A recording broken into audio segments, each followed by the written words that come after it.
एक 27 साल की महिला जो कि अपने फ्लैट के अंदर अकेली रहा करती थी, उसका पति विदेश में रहा करता। एक दिन की बात है, उसके दरवाजे पर डोरबेल बजने की आवाज़ आती है।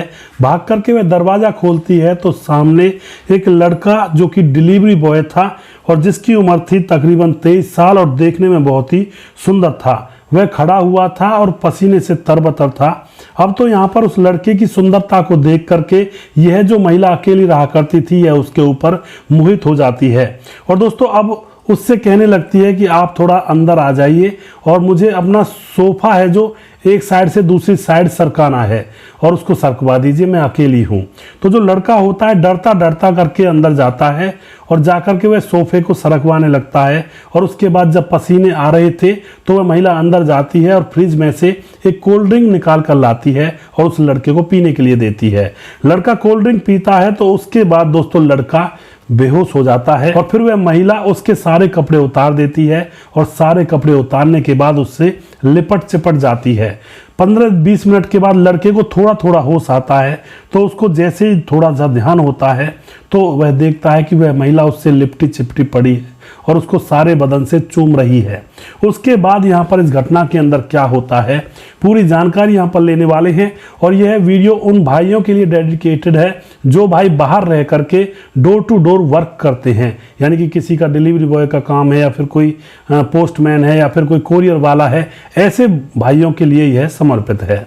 तो दोस्तों वीडियो को लास्ट तक जरूर देखिएगा। इन वीडियोस से हमें अपने जीवन के अंदर घटनाओं से बचने का सुझाव मिल जाता है। हमारे घर गृहस्थी के लिए बहुत ही अच्छी यह वीडियोज हुआ करती हैं। वीडियो के लास्ट में कुछ भाइयों के नाम भी लूंगा। नमस्कार, मैं हूं सुदेश कुमार और तिरछी बात चैनल में आपका स्वागत है। दोस्तों यह घटना दिल्ली के लाजपत नगर की है।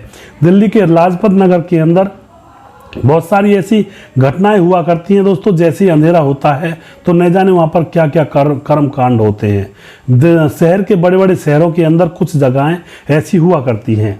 एक सुरेंद्र नाम का लड़का होता है जिसकी उम्र हो जाती है 23 साल। देखने में बहुत ही ज़्यादा सुंदर गोरा चिट्टा है, लेकिन वह गाँव के अंदर रहा करता है।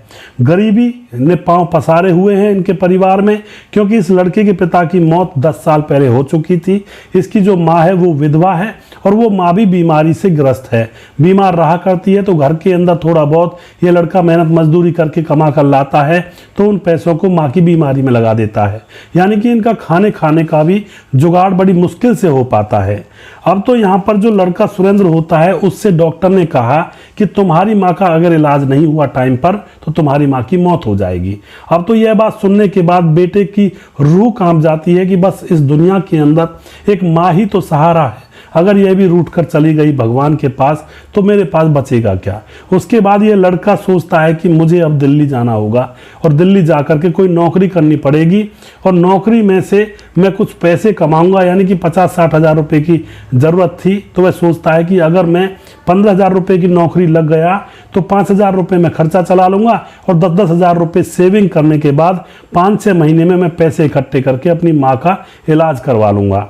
यह सोच लेकर के वह दिल्ली पहुंच जाता है। दिल्ली के अंदर उसका एक दोस्त भी रहा करता था और उसके सामने जाकर के वह सारी बात रख देता है कि मेरी माँ का इलाज करवाना है, गरीबी बहुत जोरों पर है, क्या करूं कैसे करूं, मुझे कोई नौकरी दिलवा दो। तो जो दोस्त होता है उसको डिलीवरी बॉय की नौकरी दिलवा देता है। 14-15 हज़ार रुपये की सैलरी उसकी फिक्स कर दी जाती है। जैसे ही नौकरी मिलती है उसको वह लड़का बड़ा खुश होता है, अपनी माँ के पास खुश हुआ फ़ोन करता है कि माँ मुझे नौकरी मिल गई है और अब बहुत जल्दी मैं तुम्हारा इलाज करवा दूंगा। उसके बाद दोस्तों वह अपने काम में जुट जाता है। डिलीवरी लेकर के घर घर जाता, दरवाजे दरवाजे पर जाता। गर्मी हो या कितने भी बारिश हो या पसीने आ रहे हो या गर्मी लग रही हो, इससे उसे कोई लेना देना नहीं था, क्योंकि पैसों की जो चाहत होती है, ज़रूरत होती है, वह इंसान पर सब कुछ करवा बैठती है। अब तो इसी तरह से इसका काम चल रहा था, लेकिन यह बहुत खुश था इतनी गर्मी में भी। एक दिन की बात होती है दोस्तों, एक दिन एक सुरेखा नाम की महिला का इसके पास कोई पार्सल वगैरह था, सामान था, डिलीवर करना था। सुरेखा जो कि 27 साल की महिला है, उसका जो पति है वह विदेश में रहा करता है और सुरेखा अपने फ्लैट के अंदर अकेली रहा करती है। अब तो आपको पता है दोस्तों, अकेली जब औरत रह जाती है तो उसके मन में न जाने कौन कौन से विचार पैदा होने लगते हैं। अब यहाँ पर क्या होता है, सुरेखा घर में अकेली थी और यह डिलीवरी बॉय बन करके सुरेंद्र उसका सामान लेकर के उसके दरवाजे पर जाता है और दरवाजा खटखटाता है। जैसे ही वह दरवाजा खटखटाता है तो सुरेखा अंदर से दरवाजा खोलती है अपना सामान लेने के लिए, लेकिन जैसे वह दरवाजा खोलती है और अपने सामने वह सुरेंद्र को खड़ा हुआ देखती है। सुरेंद्र जैसा कि मैंने आपको बताया, मानो जैसे ऋतिक रोशन हो, यानी कि उसी की तरह था, गोरा चिट्टा था और कंजी कंजी आंखें थी और बहुत अच्छे बाल थे, ड्रेसिंग था, मतलब गरीबी भले ही थी लेकिन लड़का एकदम एकदम अमीरों जैसा लगता था।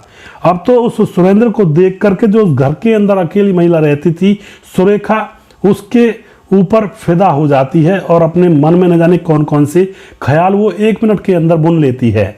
अब वह उस लड़के से कहती है तुम्हें बहुत पसीने आ रहे हैं, मैं पानी लेकर आऊं? लड़का कहता नहीं जी नहीं, मैं अंदर नीचे जाके पी लूंगा। खाना खा लो? नहीं जी नहीं, मैं नीचे जाके खा लूंगा, आप बस ये पार्सल ले लीजिए। अब तो यहाँ पर बात नहीं बनती देखकर जो महिला थी दूसरी चाल चलती है और वह कहती है कि देखो मैं अकेली हूँ, मुझे नीचे अपना सोफा साइड में करना है, आप उसको करवा दोगे? मैं अकेली हूँ। अब तो मदद का जब नाम उसके सामने आता है तो लड़का कहता है ठीक है जी, मैं आपका करवा देता हूँ सोफा साइड में। तो लड़का अंदर चले जाता है और अंदर जाकर के उस सोफे को एक साइड में हटा दिया जाता है। अब तो वहां पर इस लड़के को पसीने पहले से ही आ रहे थे और कुछ पसीने आ जाते हैं। तो महिला अंदर जाती है और फ्रिज में से एक कोल्ड ड्रिंक निकाल कर लेकर आती है और उस लड़के को देख देती है कि पी लो पी लो। लड़का पहले तो मना करता है कि पसीने आए हुए हैं, जुकाम हो जाएगा मुझे, लेकिन वह जबरदस्ती करती है कि पी लो, गर्मी पड़ रही है। तो लड़का अब उसकी कोल्ड ड्रिंक को लेता है और उसको पी जाता है। लेकिन दोस्तों उस कोल्ड ड्रिंक के अंदर नशीली दवाई वह मिलाकर लेकर आई थी। कोल्ड ड्रिंक को पीने के बाद लड़का एकदम से बेहोश हो जाता है और जैसे ही वह महिला देखती है कि यह बेहोश हो चुका है, तुरंत उसके कपड़े उतारने लगती है। उसका सारा बदन नंगा कर दिया जाता है और उसके बाद अपने भी शरीर को नंगा करके वह महिला उससे लिपटने और चिपटने लगती है और अपना जो सूनापन है उसको भरने लगती है। दोस्तों थोड़ी देर के बाद 15-20 मिनट के बाद उस लड़के को थोड़ा थोड़ा होश आने लगता है। तो वह अपनी धुंधली धुंधली सी आंखों से देखता है कि एक महिला है और जो उससे लिपट चिपट रही है, आखिर मामला क्या है। लेकिन वह नशे में था, वह समझ बैठता है कि शायद यह कोई सपना है और उसके बाद दोस्तों वह भी उस महिला का साथ देने लगता है। उन दोनों के वहां पर संबंध बन जाते हैं। संबंध बनने के बाद जब उस लड़के को होश आता है, महिला उसको कपड़े पहना देती है। जब लड़के को होश आता है तो उसको पता लग चुका था कि यह मामला रियल में हो रहा है, ना कि सपने में हो रहा है। अब उस महिला से कहता है कि मैडम आपने अच्छा नहीं किया, लेकिन इतने में वह आगे एक भी अल्फाज बोल पाता, इतने में भी महिला 5,000 रुपये उसके हाथ पर रख देती है और कहती है कि ये तुम्हारे हैं और जितनी बार तुम मेरे पास आओगे उतनी बार मैं तुम्हें पैसे दूंगी, क्योंकि मेरा पति यहाँ पर रहता नहीं है, मैं अकेली हूँ, तनहा हूँ। अगर तुम्हारे साथ हंस बोल लूंगी तो इसमें कौन सी बुराई हो जाएगी, तुम्हारा कौन सा क्या घिस जाएगा। अब तो दोस्तों वह लड़का अपने हाथ पर 5,000 रुपये रखे देख करके और ऊपर से महिला के साथ संबंध बनाने को मिले। महिला भी देखने में बहुत खूबसूरत थी और एकदम से उसको अपनी माँ का इलाज भी याद आ जाता है, क्योंकि उसको पैसों की जरूरत थी, तभी वह शहर में आया था। तो लड़का अब तुरंत ही समझ जाता है कि मामला मुझे यहीं पर सेट कर लेना चाहिए, क्योंकि इससे मेरी बात बन जाएगी।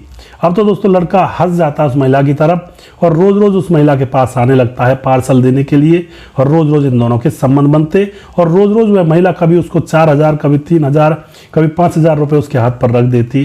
तो अब दोस्तों 1 महीने तक लगातार ये संबंध बन रहे थे और 1 महीने तक उस लड़के ने 1 लाख रुपए इकट्ठे कर लिए थे अलग से कमाई के। अब तो बहुत खुश और माँ के पास फोन करता तो भी खुश। अब वह अपनी माँ का इलाज शुरू करवा देता है पैसे गांव में भेज करके।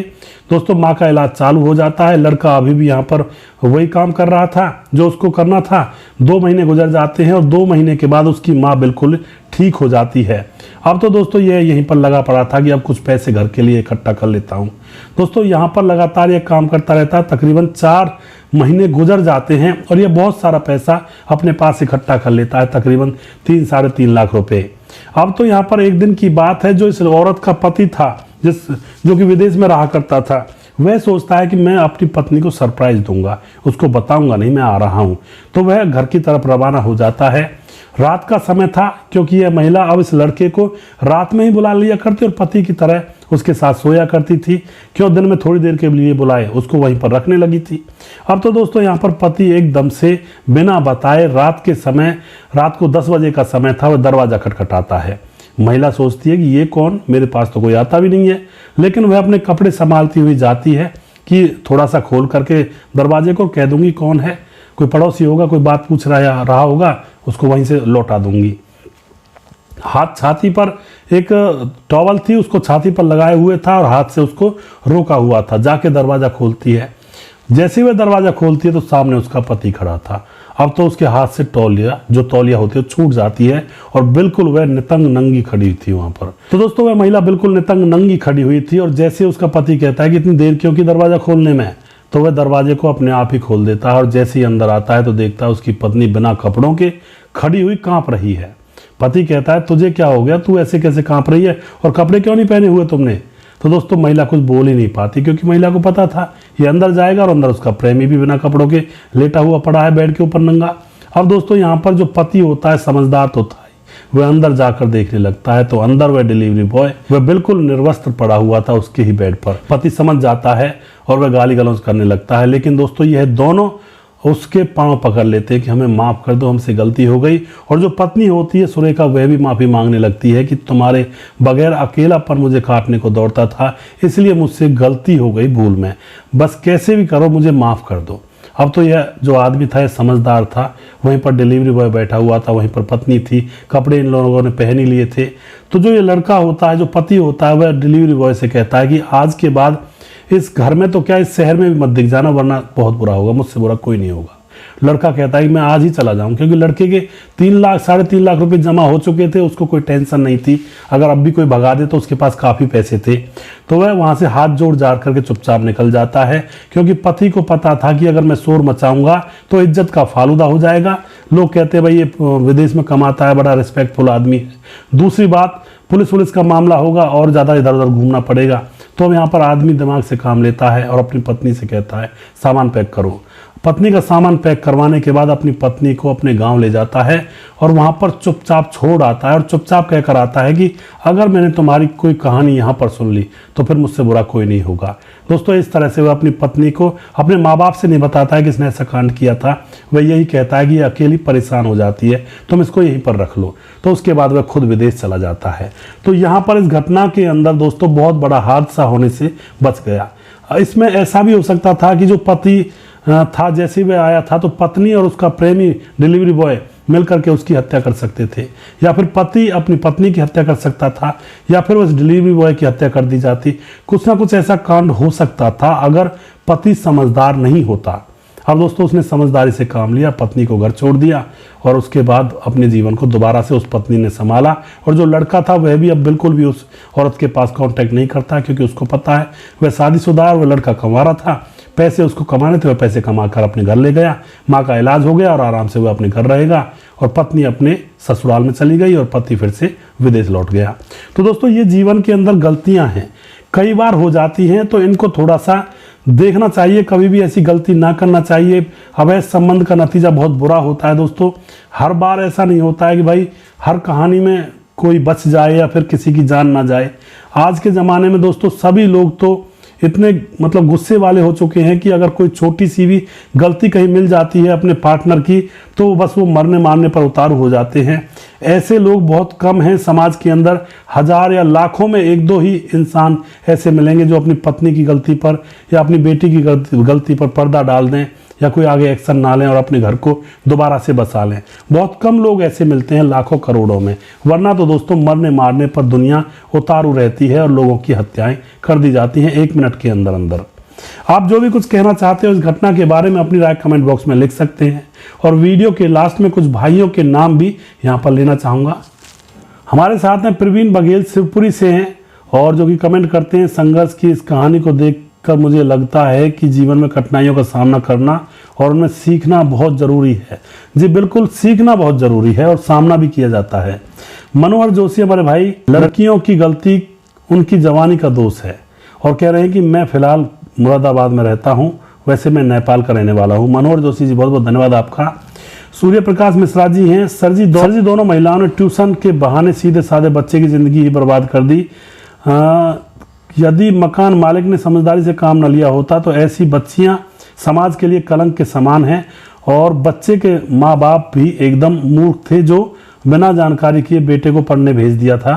रुदौली जिला अयोध्या से पत्नी का नाम शिखा मिश्रा। जी बिल्कुल सही कह रहे हैं सूर्य प्रकाश जी, थोड़ा सा जांच पड़ताल करके बच्चे को कहीं भी भेजें। विवेक रघुवंशी हैं, आपको बहुत बहुत धन्यवाद सर, आप बहुत अच्छी कहानी सुनाते हैं, आपकी कहानी हमको बहुत अच्छी लगती है। बहुत बहुत धन्यवाद विवेक जी। सत्यनारायण कीर हैं, सर जी यह तो माता पिता की गलती है। बिल्कुल जी, सत्यनारायण कीर जो कि हमारे वीडियो पर लगातार कमेंट करते हैं और ये रहने वाले हैं हिंगोरिया तहसील जाबरा जिला रतलाम मध्य प्रदेश से हैं। भाई का बहुत बहुत धन्यवाद करता हूं मैं। गीता श्रीवास्तव हमारी बहन कह रही है कि इस कहानी से शिक्षा लेनी चाहिए। जी बिल्कुल जी। सूरज डीओ हैं, good story about this teacher. बिल्कुल जी सूरज जी, हाँ बहुत सपोर्ट करते सूरज भाई। और गीता बहन हमारी प्रवीण बघेल शिवपुरी से दोबारा से कमेंट किया है। भीमदत्त जोशी, लड़कियों की गलती नहीं है, उनकी जवानी का दोस्त था। जी बिल्कुल। हाँ सुजीत कुमार नमस्कार जी, राधे राधे राधे राधे जी, मैं ठीक हूँ बिल्कुल। मुकेश कुमार, सुदेश भाई, मतलब में बहुत वजन होता है, मतलब निकालने के बाद मतलब हल्कापन हो जाता है, यही है दुनिया की रीत। जी बिल्कुल मुकेश जी। और रमेश कुशवाहा हमारे भाई कमेंट करते हैं। गोविंद कश्यप हैं, जिला इटावा उत्तर प्रदेश से। आपका चैनल में सभी लोगों को बताता हूँ, यह वीडियो सभी लोगों को देखना चाहिए और इससे सभी लोगों को सीख मिलेगी और सुरक्षित रहेंगे।